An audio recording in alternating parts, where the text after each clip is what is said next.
Good. Good morning. This is Rabbi Shlomo, first here at Yeshiva Tsama Nafshi. This is our second shir.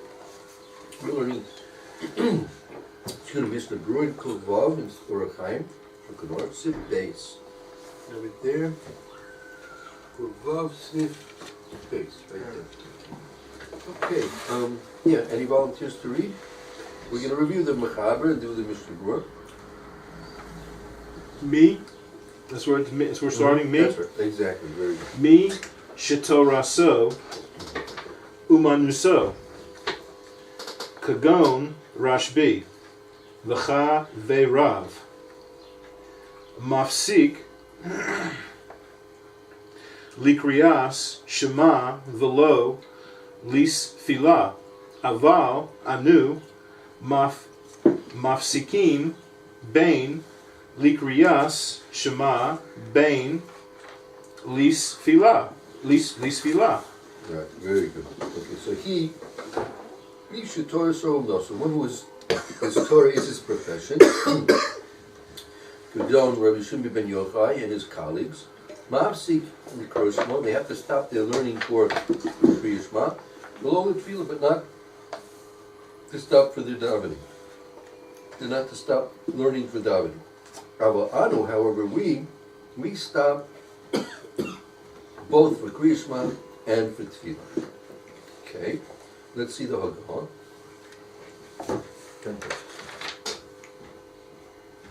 Okay. Va'im lomeid la'acherim eino posek kamo shenis ba'er la'el siman feitaf. Peites. Right.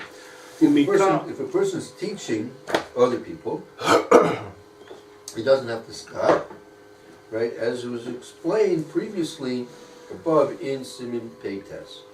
Okay. He doesn't have to stop what? Oh, that's a good question. Now maybe we'll see, based on the rest of this statement, what the first statement was referring to. Okay. Good. Umilkal makom posek v'korei pasuk rishon shel kariyas shma. Nevertheless,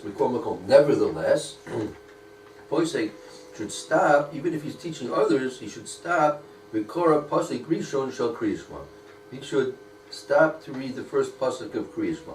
So I guess this we can infer from this statement what the first statement refers to. Ain't a pasuk. He should not stop for prayer.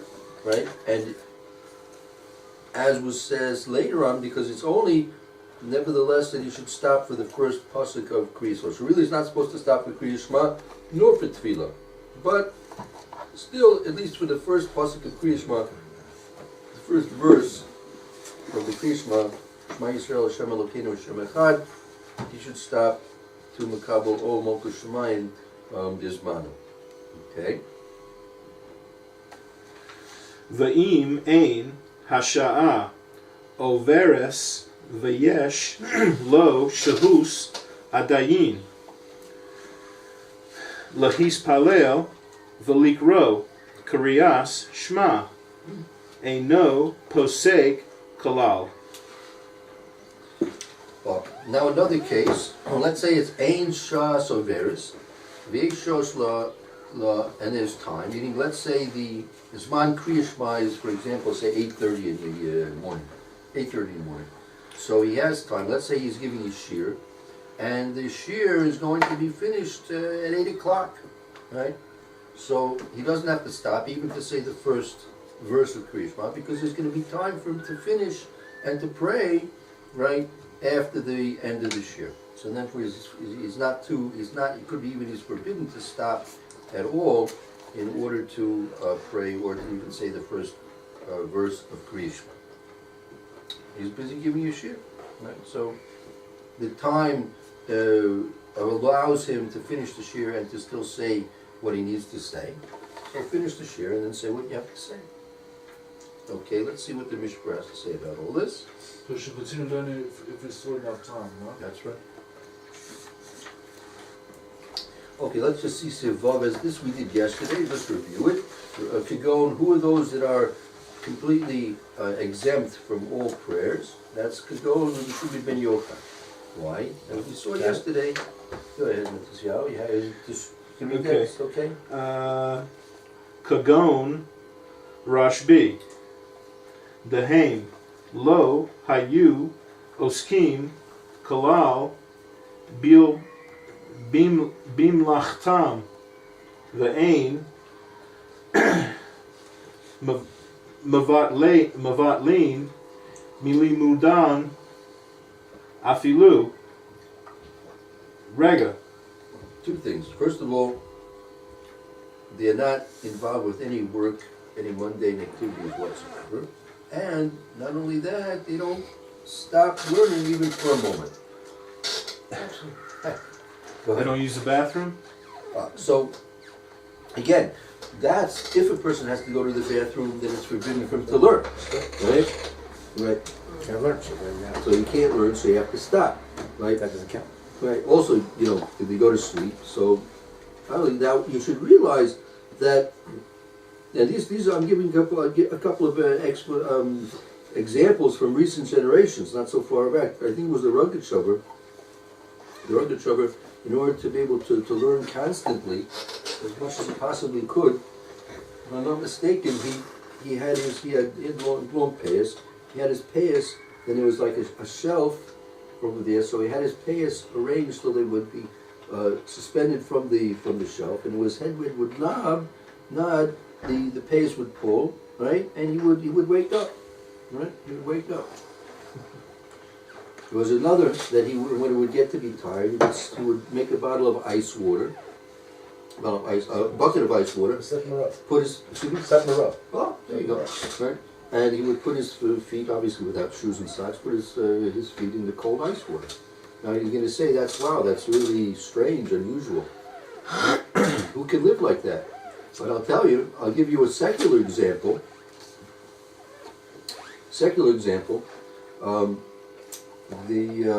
During World War II, the British Prime Minister was Churchill, right? And so he had the responsibilities of running the war, taking care of his people, right? So he devised a method that when he would get tired, right, he would get a tin bucket, put the tin bucket between his feet, right? Sit like this with his knees like this. Put the tin bucket on. He would take a spoon. And he'd begin to rest, right? And as he would be resting, he would reach the point where he would rest so much the spoon would drop out of his hand, hit the bucket, and would wake him up, right? So he would pick up the spoon and do this again, and do this again, and do this again, until he got enough rest by doing that, right, that he could continue onward, right? So you see that he felt it was important enough that he didn't go to bed and perhaps miss something that was vital for his nation, and so that's the way he existed. Normally? Oh, so that was a case of war. That was a case of war, right? Okay, that was a case of war, right? So again, as we were discussing a little bit yesterday with training, if a person realizes, if you were going to be in Fort Knox, for 36 hours, right, you would devise some way for you to stay up all those 6, you just, they get a telegram from the president that you've got 36 hours to do anything you want in Fort Knox and to take anything out, right? You'd work it out so you wouldn't sleep a moment, and you'd work out something, right? If we really realize that a lot of what is involved with when we are faced with the questions of Bittul Torah, the basic fallacies are dispelled because you have to realize first of all how much Torah is really worth. And if we realize it was worth more than gold in Fort Knox, we wouldn't live out there for a moment, right? So that's the way you have to start, by training yourself to realize what and how important Torah is to you, how important Torah is for the world. If you have the opportunity to keep learning, you'll keep learning as much as you possibly can. Again, if a person gets tired, so devise ways to try and sleep minimally, as we'll get to in the sixth parak in Abbas, one of the 48 ways of the Torah's niknas is miut shena, to minimize sleep. It says minimize sleep. Didn't say eliminate sleep, right? Didn't say eliminate sleep. It says minimize sleep. So you have to devise ways of minimizing sleep. The way that a person learns Torah is the Siyata Shmaya that a person gets when he starts learning Torah on these levels is it becomes a whole different level of existence. Right? So you had some that were like it, Rabbi Shimon ben Yochai and his Kaveros. And in our generations that doesn't exist. But to certain aspects in certain times, in certain ways, we can emulate them in certain ways, minimally and maximally, depending on the person, on his training, on his desires, on his abilities. Right? Like when they these guys training for the for the Olympics, they're it's non-stop, whatever they're Rob Bertram likes to tell a story about a weightlifter. Yeah. And it was whatever year it was, and the guy's trained, they're asking him a question, so when's your thing? He's like, 6 years. The guy's spending 6 years to train for the one thing he's going to do 6 years from now. The Olympic athlete. The Russians and the Koreans, they're known to have classes for Olympic people non-stop. They don't stop. They know that. To get better. That's what I was saying. And there are hundreds of other people trying to get it. Each one's trying to get that gold medal. Each one's trying to get that gold medal. And each one's trained hard for years and years and years. So, if we think, everything that we, this is Fort Knox. Everything we can pull out of this world, it's going to be there waiting for us. And every word of Torah that we say in this world is going to be there waiting for us. It's going to be bigger. It'll be worth more than all the diamonds. One word of Torah is worth more than all the gold in Fort Knox. It's eternal. It's there for you forever. One word. So if you realize that, if you think about it too much, you kind of go crazy. But again, you have to be normal. But you can be normal in a crazy way.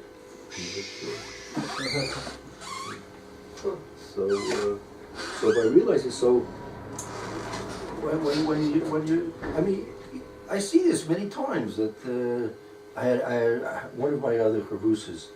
So there's he was davening, and he was saying brachas HaShachar. So someone came over to him and wanted to listen in and say amen to his brachas, right?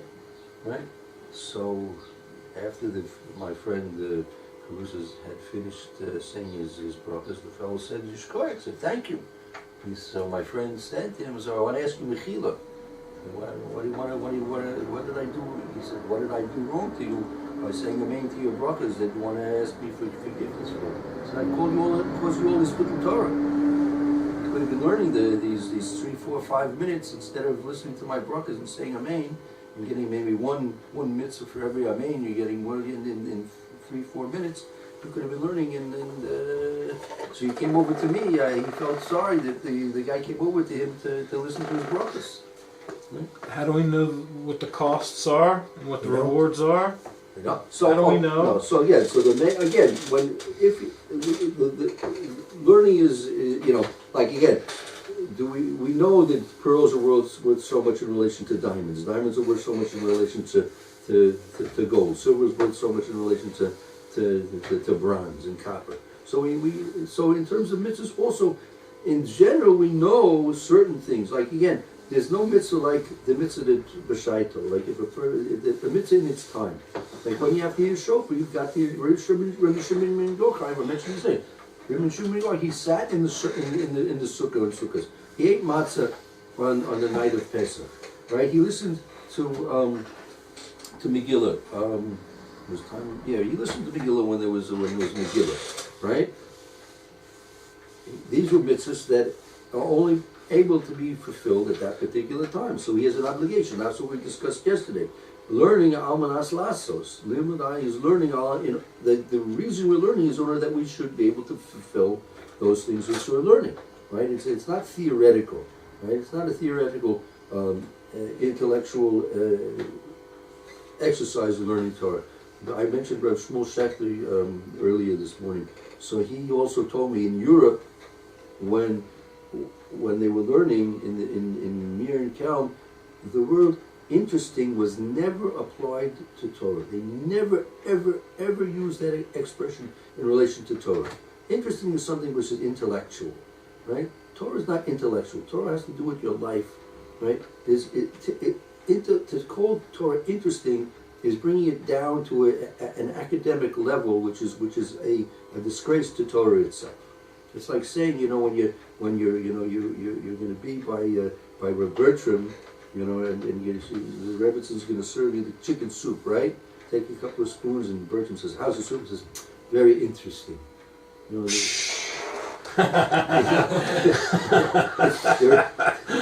Rebbitzin's not going to be happy to hear that. You don't say food is interesting, right? You say it's geschmack, it's tasty, it's this or that. You don't say, something which means something to you, which is part of you. You don't say something is interesting. Something interesting is interesting, interesting phenomena. You go to see a solar eclipse, interesting phenomena. Something interesting in the news. It's all up here. The Torah is not just up here. It's all if Torah is interesting, right? That's not what it's supposed to be. Torah is supposed to be. These are things which are, like. Another example. A person's trying to find a cure, right? So he says this is an interesting cure, right? Interesting cure for a disease. You don't say it's an interesting cure for a disease. It's a fantastic cure for a disease. It's a possible cure for a disease. But you don't use the word interesting cure. It's not an interesting cure because that has to do with you. If Torah has to do with you, you can't refer to the word. Can't use the word interesting. Right?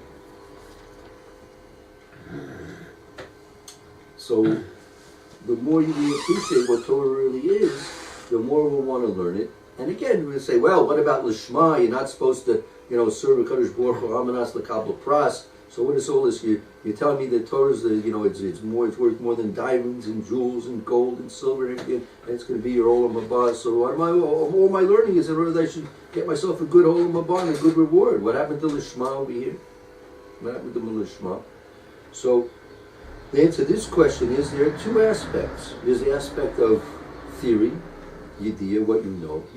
You know this is a tremendous reward, right? And you've got to know it. You've got to know that there are rewards for all mitzvahs, and the greatest reward is for Torah in general. Again, like if you have a mitzvah that you have to do, or a mitzvah that's only going to occur at a certain time, so that's the mitzvah that takes precedence even beyond Torah, right? But you have to know that.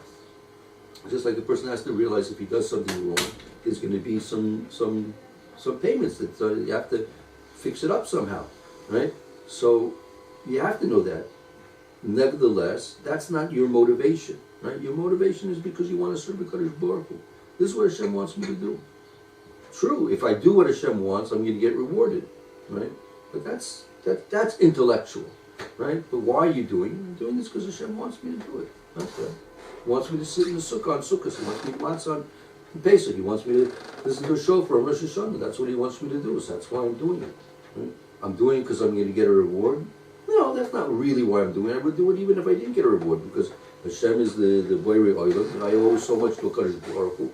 I created this whole world, gives me everything in this world fantastically and miraculously, right? And what, I don't owe him at least to do what he wants?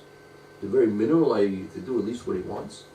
What's wrong with that? You think this world was here, right, by your own creation? You did something here, you had some hand in making this world, that you deserve to get everything in this world that's given to you basically for free. The world, the oxygen in the world, the water in the world, all the basic things. You're standing on solid earth.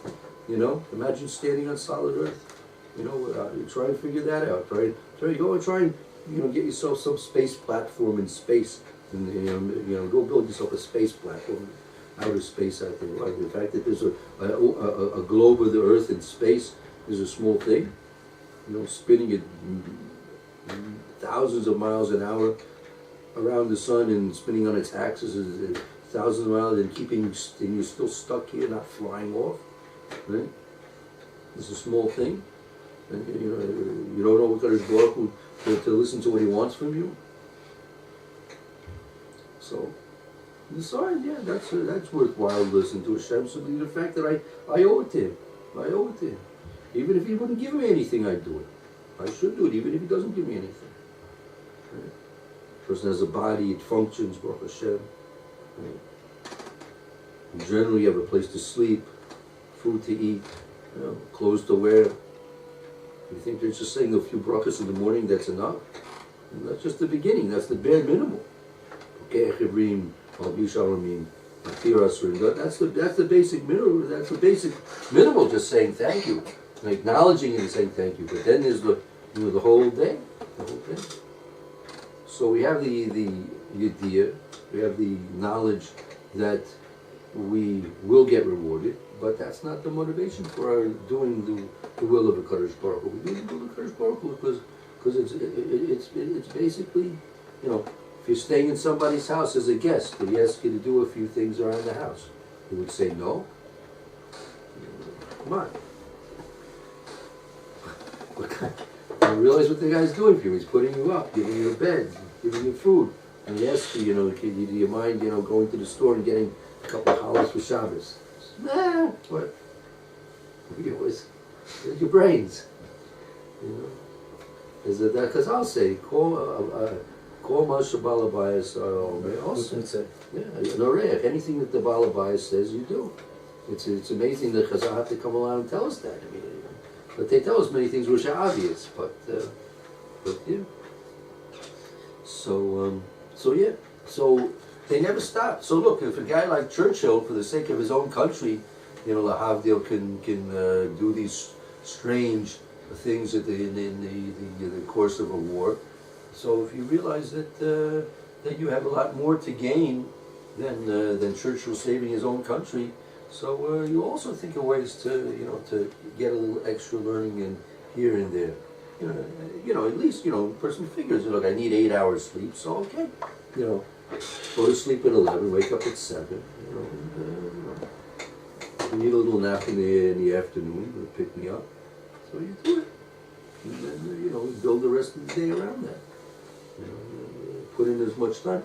The Chavetz Chaim writes in his Sefer, I think it's Shem Olam. Person, let's say he's working, he's got to work. He really wants to learn, but he's got to work. He has to pay bills, and he wants to take care of what he has to take care of. So what's he do on Shabbos? So take a good look what he does on Shabbos. If a person on Shabbos, aside from the time he has to pray, he has to eat, he has to sleep, spend time with the family, if all the extra time that he has on Shabbos he spent learning, Chavetz Chaim says that he gets credit as if he learned the whole week through, because it shows that that's really what he wants to do, right? But if a person on Shabbos has extra time and he's going to sit around reading the newspaper, right, which he shouldn't be doing anyway, but he's just again, if a person needs a little time to relax or this and that. So, but I'm talking about a person that has an actual block of free time. He's got, afternoons now are nice and long. He's got a 3-hour block of nice free time, right? So, but he just wastes his time. So that shows that he's really just interested in wasting time. But a person spends those 3 hours profitably learning, right? Whatever he's capable of learning, and so he'll get credit for the whole week as if he was learning the whole time. Because Hashem sees that's what his real interest is. That's what he wants to do. Yeah. Okay. Kriyishma, let's go to Sivkat and Zion in the Mishna Berura. Right? Even Rabbi Shimei ben Yochai had to stop, right, for saying Kriyishma. You all have it there? Likriyas Shma Mipnei Shahi De'orasa Ma She'ain Kain Lisfila Dehi Derabanan. So here you have the first major criteria of when you're supposed to stop learning. So because it's deraisa, Shema, right? Shema is deraisa, so you have to stop learning right, in order to say the Kriya Shema, which is Deraisa. And that would apply also with all other mitzvahs Deraisa, which would be Overis, as we'll see soon. However, when it comes to Tefillah, that's the Rabbanan, right? Now, the Mishnah was now going to go into a digression a bit, right? Because there are, the Rambam's opinion is that Tefillah is in fact Doraisa as well. That's that we learned previously in Sifkat and Dalet. But the Mishnah was going to make a reference to that in a moment. Continue on. Va'af im nisbor dehi devar Torah mikol makom min haTorah ein la zaman kavua v'dai b'fa'am achas bayom v'chanal. Right. That's an abbreviation of Keniske La'el, as was mentioned previously. That's what we said in Sifkat Dalet. So now, generally, if you assume that Tefillah B'derech Klal, in general, is only a mitzvah d'Rabbanan, so then there's no need to pray whatsoever. He's busy with mitzvah learning, which is D'Oraisa, so he has no right to stop learning, which is mitzvah D'Oraisa, to stop and do a mitzvah which is of lesser importance of mitzvah d'Rabbanan. However, even if you be concerned about that opinion that said tefillah, prayer, is also d'Oraisa, right? But hold on, Mikol Makom, right? Min Torah ein la zman kavua. The Torah never specified a time when you have to daven, right?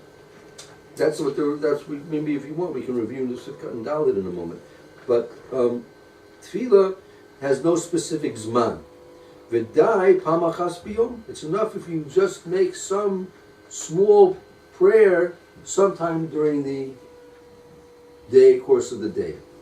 So, if we mention, if someone who was on the level of Rabbi Shimon ben Yochai would have to use the facilities, right, and it would make a bracha sheyashar, so that could be a very possible way to fulfill the mitzvah of deraisa of prayer. If you want to just see that again, look. If you look, Sifkat and Dalet, did this last week, but it's good to see it again. Sifkat and Dalet in the Mishna Berura, Top of the column. let's see. Yeah. I'm going to take over a bit. Shei mitzvah saseh, that it's a mitzvah said. Kol zeh ledat Rambam, that's going to the Rambam. Shirak zmani tefillah heim midivrei son, because only the times of the tefillah is according to the rabbi. Ava ikar mitzvah tefillah heim min Torah. According to the Rambam, the main mitzvah of davening is from the Torah. Shenemar olodot b'chol olevchem. They should pray. You should serve him with all your heart. Ezod hi avodah shei balev. What is the service of the heart? Hare have omer zot tefillah. You have to say this tefillah. Ela she'en la nusach yadua min Torah. That it doesn't have no nusach from the Torah. There's no format. No format in the Torah. Ve'yachol le'palel b'chol nusach shi'yirtzeh. You can pray any way you want. Or b'chol eish shi'yirtzeh, whatever you want. So that's all deraisa, meaning the mitzvah according to the Rambam is midoraisa. Nevertheless, there's no strict set format from the Torah. There's no set time from the Torah, right?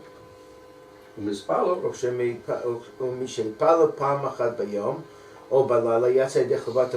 If he prays once a day or at night, he's yotze the mitzvah of davening from the Torah. Oh, that's good. That's enough. Okay, so therefore, according to the Dasa Rambam, right, it's enough that you pray one time either during the night or one time during the day, and you'll be yotze your chiyuv midoraisa with that.